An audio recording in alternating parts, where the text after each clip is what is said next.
Welcome to the Real Impact Podcast. I am your host, Kyle Troyer. My goal is to talk multifamily real estate, help you think bigger and take action on your goals, and give you tips on podcast creation and strategy. Please follow, like, and subscribe, and leave a review. That would mean the world to me. Share with someone that could benefit from this podcast. Hi, today I'm going to show you the 5 steps to get your first real estate investment property. I'm going to show you exactly how I found my first property. So the first step to get your first property is to actually define what you're looking for. This is very important so you don't get sidetracked by other opportunities. Define what age of property you want to buy. Define the unit count. For me, I bought a duplex. I recommend starting small. That definitely gave me more confidence to going in to actually make an offer. Step number 2, once you've defined your criteria, go and look for properties. Some different things you can do. Zillow is a great place. That's where I found my deal, realtor.com. And also, once you start looking at these sites and find properties, take a look at who the realtor is on the listing and just give them a call and tell them what you're looking for. Most agents are looking for business, so they'll be happy to set up a search for you. They might notify you of a property when they come across one. So having agent relationships is a big key in finding a property as well.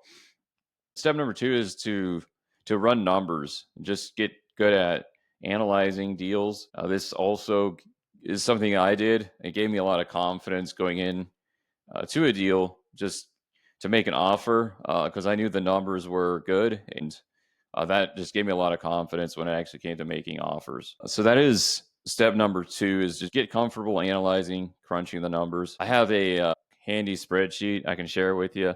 Just send me a DM on Instagram and I will get that over to you to help you analyze your deals. I guess most of them probably won't be deals. I probably looked at 50 to 100 properties before I actually bought my investment property. And it just takes time.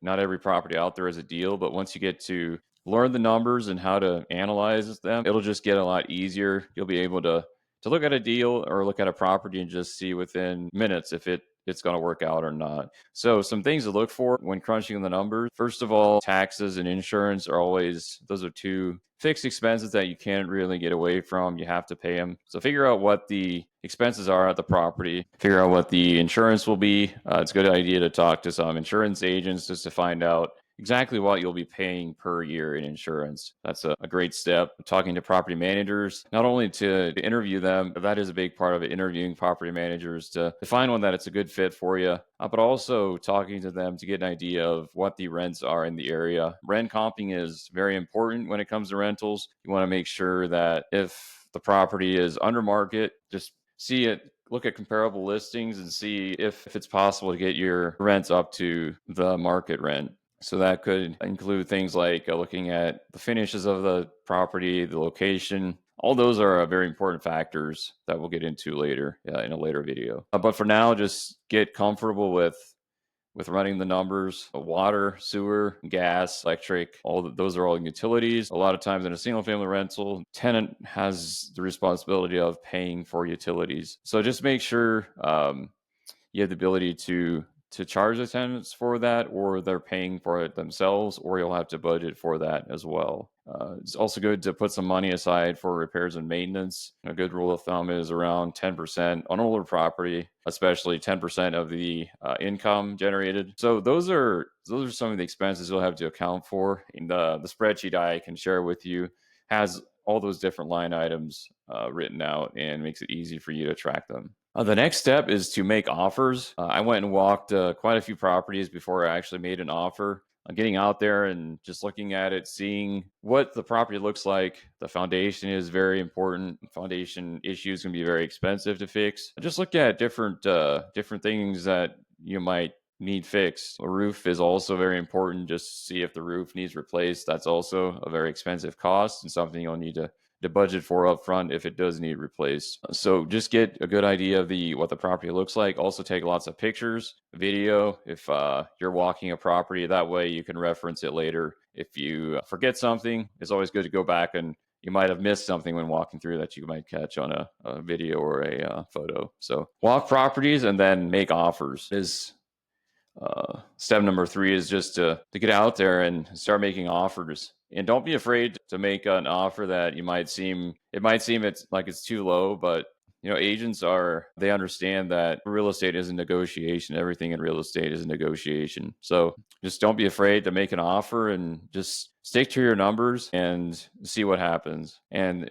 a lot of times the seller will counter with a price, and you'll just go back and forth until you get to an agreement. But don't be afraid to just make an offer that works for you and see what happens. Step number 4 is find a property manager, find insurance, possibly set up an LLC. I would recommend that you set up an LLC. It's not required. You can have a rental property without an LLC, but I would suggest that you do set one up. It's fairly inexpensive. You can talk to an attorney in your area, or there's different sites online that will help you, such as Northwest Registered Agent. I'm trying to think of another one. There's quite a few of them out there. LegalZoom, I think, is one. If you're comfortable with it, set it up yourself online or talk to an attorney that will help you. Step number 5 is to close the deals. The title company will normally take care of all this for you. The agent will help you talk to title and keep the communication open. They'll tell you exactly what you need to do to close. One thing I forgot to mention before is the closing is actually the funnest part of it all. Once you get the keys, just a lot of excitement and the time to start managing and operating it. One thing I forgot to mention is the capital. So if you have your own money to invest, that's great. If not, you might have to bring in a partner, and it can get more complicated. If you bring in a partner, the legal documents will look a little bit different, and you'll definitely want to talk to an attorney before partnering with someone on a deal. So once you close, it's time to either start contacting tenants or talking to property management to get them set up and get them on the way to managing your property. So this is the fun part, but it can be stressful. Just to prepare you for just a little short story I'll share. For me, I had a tenant that didn't pay me for a long time. I was self-managing, and they have a lot of good stories. So it's hard to not feel sympathy for tenants, and that's what I did. I ended up finally evicting the tenant after a year of not paying me. It was a very costly process. I lost probably $5,000 in rent, plus another probably $1,000 in eviction fees, legal fees, and then also another $1,500 to get the property cleaned out, and then another $6,000 to $7,000 to get the property renovated. Make sure you have quality tenants. If you're inheriting tenants, ask for leases just to see who you're inheriting, because that is very important. The biggest thing that I've found to make or break a property is the person living in it. If they take care of it, it can be pretty easy for you. And if they don't, it can be pretty stressful. So make sure you have quality tenants staying in your properties. Once you close, you also want to get your insurance set up. If you close with a loan, that is something that actually the bank requires that you have insurance, and they'll help you talk to an insurance company to get that set up. If you're buying cash, I'd still recommend having insurance. That's what I did when I started, but it's relatively cheap to have renter or landlord insurance. I'd say I paid around $1,000 a year, I believe it was, for that property. Probably 900 to 1,000. It's relatively inexpensive, and definitely just peace of mind for you in case something were to happen at the property. Those are 5 steps to help you find your first property. I hope that was helpful. I also offer coaching if you're just in need of a one-on-one help to either find a property or just a mindset, just struggling with the right mindset to invest. I'm here to help you. You can click the link in the description to schedule a call with me, or just reach out on Instagram or Facebook or wherever you're seeing this. So thanks again for watching. Remember, future is bright. Keep climbing, and I will see you on the next one.